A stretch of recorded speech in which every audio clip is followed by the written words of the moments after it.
Siang itu, Jumat 23 Mei 1997, Partai Golkar mendapat jatah kampanye di lapangan Kamboja. Untuk kampanye rapat umum kali ini dilaksanakan. Acara kampanye awalnya direncanakan dengan sangat meriah. Panggung hiburan dan artis ibu kota didatangkan ke sana. Awalnya, acara ini berjalan lancar sampai setelah sholat Jumat.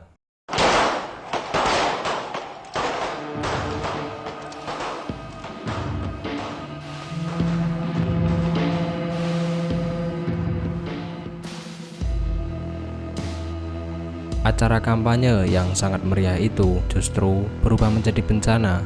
Bentrokan, kerusuhan terjadi di pusat kota Banjarmasin. Akar dari permasalahan ini bermacam-macam. Salah satunya adalah kurangnya toleransi antar umat beragama. Toko-toko dibakar dan apapun yang dilewati massa dipastikan hancur. Anehnya, di tengah kerusuhan ini, segelintir oknum justru memanfaatkan kesempatan ini untuk balas dendam. Alhasil, sentimen anti-Cina kembali muncul. Peristiwa ini menjadi salah satu titik terendah politik Indonesia. Masyarakat Banjarmasin dikorbankan untuk kepentingan mereka.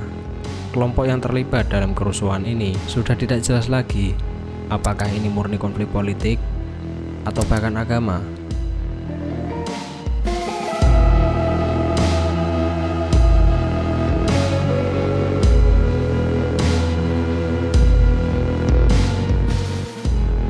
Masjid Nur, Pasar Sudi Mampir, merupakan salah satu titik yang menjadi saksi bisu kerusuhan 23 Mei 19. Keributan itu diduga dipicu konvoi kendaraan bermotor kelompok massa sebuah partai. Masyarakat Banjarmasin sebagai tragedi Jumat kelam.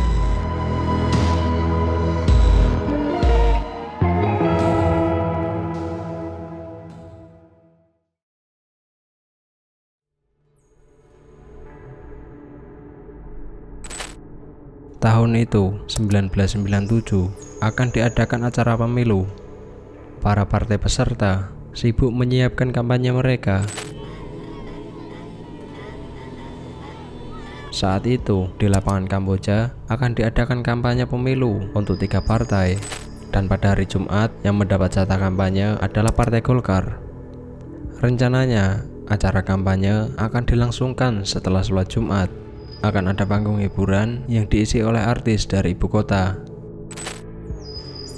Para simpatisan Golkar saat itu juga berkeliling kota Banjarmasin. Dari para simpatisan, sebagian besar menggunakan knalpot berisik. Bahkan ada beberapa yang mencopot knalpotnya, yang pastinya akan sangat memekakan telinga.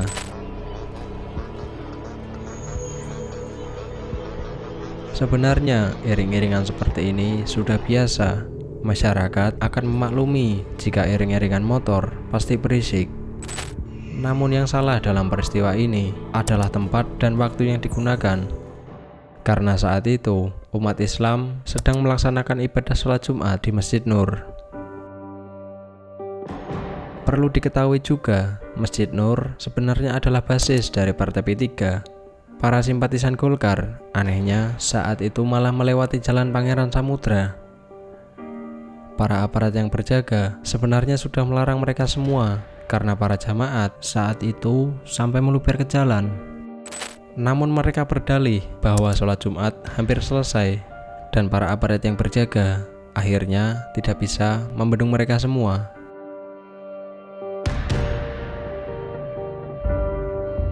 Celakanya lagi, mereka bukannya lewat secara sopan. Mereka justru menarik-narik gas motor mereka yang akhirnya menyulut kemarahan para jamaat di sana.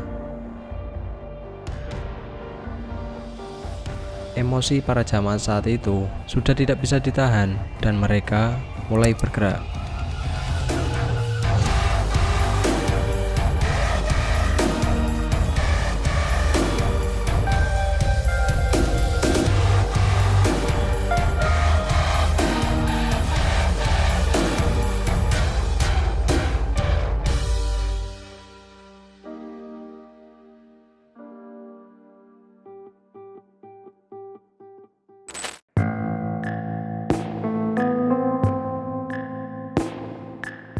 Setelah selesai sholat Jumat, massa langsung bergerak menuju kantor DPD Golkar.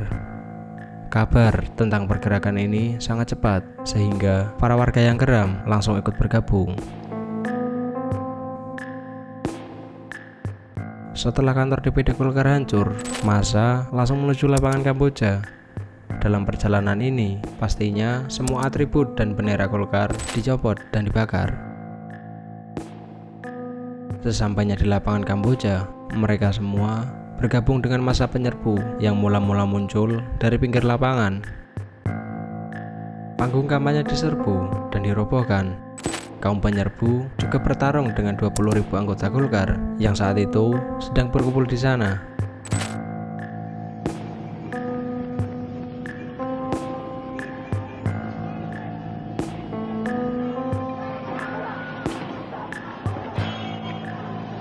Pada sore hari, massa yang datang bertambah banyak. Hampir semua membawa senjata tajam di tangan mereka. Lebih parahnya lagi, saat menuju ke pusat kota, mereka menghancurkan apa saja yang mereka lewati. Toko-toko, gedung pemerintahan, kendaraan, dan beberapa rumah warga dirusak dan dibakar.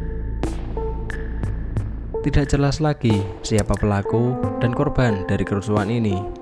Lebih parahnya, kerusuhan ini seolah-olah menjadi momen untuk menumpahkan semua sentimen.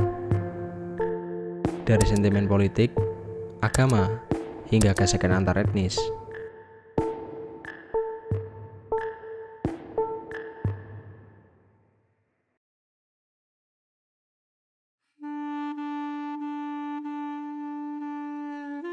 Bentrokan masih berlanjut hingga malam hari.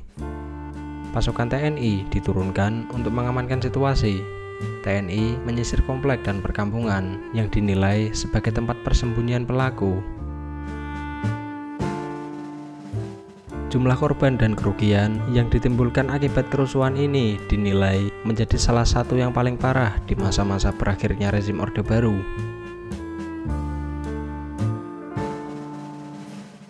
Menurut data dari hasil investigasi tim pencari fakta YLBHI, tercatat ada sebanyak 123 korban tewas, 118 orang luka-luka, dan 179 lainnya hilang. Belum lagi dengan kerugian material yang tentunya sangat besar. Pusat pertokoan, kantor pemerintahan, tempat peribadatan, sekolah, hingga rumah warga ikut menjadi korban dengan cara dirusak, dibakar, dan dihancurkan.